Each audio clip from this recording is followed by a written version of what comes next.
सदस्य हनुमान बेनीवाल जी, ये nuclear energy पर बोल रहे हैं जी। Hanuman ji sir, nuclear energy bill है।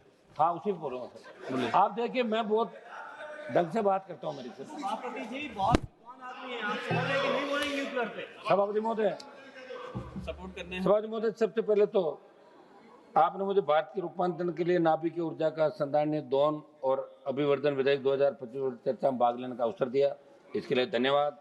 सभापति महोदय, विधेयक का उद्देश्य परमाणु शक्ति के लिए की व्यवहारिक नागरिक दायित्व व्यवस्था बनाना, परमाणु ऊर्जा नियामक बोर्ड को वैधानिक दर्जा प्राप्त करना है।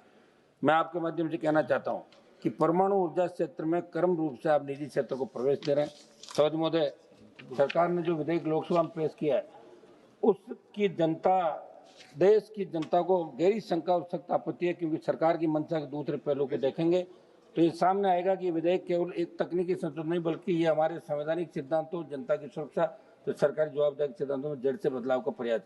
इस विधेयक के माध्यम से सरकार परंपरागत रूप से सार्वजनिक क्षेत्र के अधीन रहे नाभिकीय ऊर्जा पर निजी कंपनियों को खोलना चाह रही। परिवर्तन सिर्फ बाजार खोलने का पसंद नहीं, इसमें जोखिम की प्रवृत्ति, लाइबिलिटी, निगरानी संरचना पूरी तरह बदल जाएगी।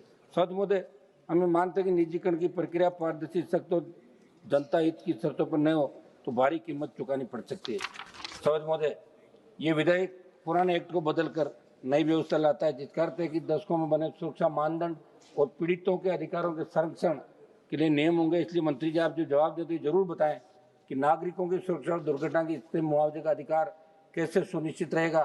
महोदय, आपके माध्यम से मंत्री जी ये भी पूछना चाहता हूँ कि विधेयक में देयता की सीमा और ऑपरेटर उत्तरदायित्व जैसे प्रावधानों का नई तरह से निर्धारण हो रहा है। कुछ कई मीडिया रिपोर्ट्स के अनुसार ये विधेयक इसलिए भी चिंता का विषय है क्योंकि नाभिकीय दुर्घटनाएं स्थानीय नहीं बल्कि क्षेत्रीय और पीढ़ियों पर असर डालती है। ऐसे बहुत सीमांत जोखिमों के लिए सीमित लाइबिलिटी पीड़ितों को पुनर्वास, पर्यावरण सर्वनाश के समय अपर्याप्त साबित हो सकती है। नागासाकी और हिरोशिमा का उदाहरण इस बात को दर्शाता है कि इतिहास से हमें कुछ सीखने की आवश्यकता हमेशा ध्यान रखना चाहिए कि इतिहास अपना आपको दोहराता है। सभापति महोदय, निजीकरण, ये विधेयक नाभिकीय ऊर्जा जैसे अति संवेदनशील क्षेत्र को निजी कंपनियों के लिए खोलता है।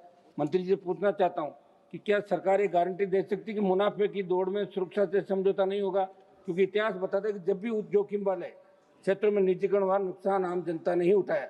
दूसरा सवाल, दुर्घटना हुई तो जिम्मेदार कौन? मैं मंत्री जी पूछना चाहता हूँ, इस बिल में लाइबिलिटी को सीमित और रेस्पेक्ट किया जा रहा है और लाइबिलिटी सीमित होगी तो पीड़ितों को मुआवजा कौन देगा, क्योंकि परमाणु दुर्घटना का असर केवल एक जिले एक साल तक नहीं रहता, उसका असर पीढ़ियों तक जमीन, पानी और स्वास्थ्य पर पड़ता है। सभापति महोदय, मेरा आग्रह है कि जनता को इसमें अंधेरे में क्यों रखा गया? क्या कोई व्यापक लोक परामर्श हुआ? क्या कोई खुली जन सुनवाई हुई?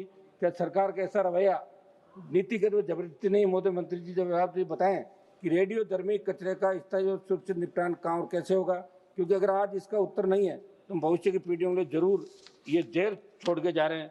आपके माध्यम से सरकार को ये भी कहना चाहता हूँ कि विकास का मतलब ये नहीं कि सुरक्षा को कुर्बान कर दिया और जनता के अधिकारों को सीमित कर दिया जाए। मंत्री जी, लाइबिलिटी कानून को पीड़ित केंद्रित बनाया जाए, परमाणु ऊर्जा को पूरी तरह सार्वजनिक जवाबदेही के दायरे के अंदर रखा जाए। सभापति जी, ये अटल जी ने ये पोखरण के अंदर परमाणु जो परीक्षण किया था और निश्चित रूप से उस समय बहुत बड़ा दबाव था। उससे पहले कांग्रेस सरकार के अंदर 1974 में परमाणु परीक्षण हुआ और हिंदुस्तान ने बाहरी जितनी भी बड़ी ताकतें थी उनको दरकिनार करते, उनके दबाव को परमाणु परीक्षण करके ये वर्ल्ड में संदेश दिया कि हिंदुस्तान परमाणु क्षेत्र में बड़ी ताकत बनकर उभर गया। लेकिन आज अपन जो करने जा रहे हैं, ये कोई खिलौनों की दुकान नहीं खोल रहे हैं, अपन खिलौना बना लिया कर लिया। ये हमारे पास अगर मेक इन इंडिया की अपन बात कर रहे हैं, जब परमाणु क्षेत्र में अपन प्राइवेट को घुसा देंगे सबको, तो अपन खुद क्या करेंगे? ये वर्ल्ड जानना चाहता है। ये मैसेज गलत वर्ल्ड के अंदर आपका जा रहा है। ये हमारी मांग है कि इसको एक बार आप पूरा सोच विचार करके और उसके बाद इसको पारित कराएं। बहुत बहुत धन्यवाद। महत्वपूर्ण मुद्दे हैं।